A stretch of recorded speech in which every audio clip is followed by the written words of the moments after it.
ان للاسف الشديد قدرها مستنيها. الشاب طبعا كان مستنيها قاعد على احد الكافيهات لحد ما رجعت، واول ما شافها دخل عليها، وطبعا قام جاي طعنها عده طعنات.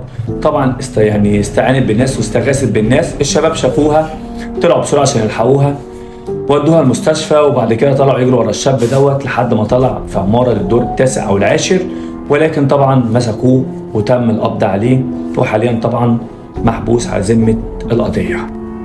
الشاب ده في ناس بتقول انه اسمه كرولوس وفي ناس بتقول انه اسمه عيسى. المهم مش ده موضوعي. طبعا هي البنت دي لازم لها حق ولازم يرجع لها، ربنا يصبر اهلها طبعا على فراقها.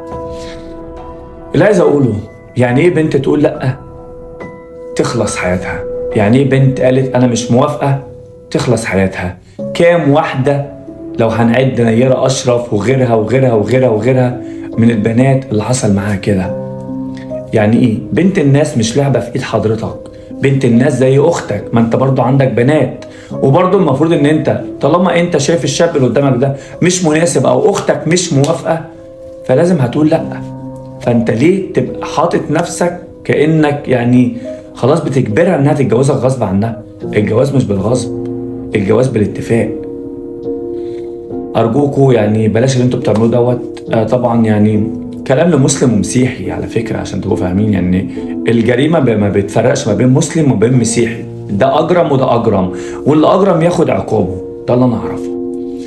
طبعا حسب الله ونعم الوكيل، وربنا يرجع لها حقها، وسلام.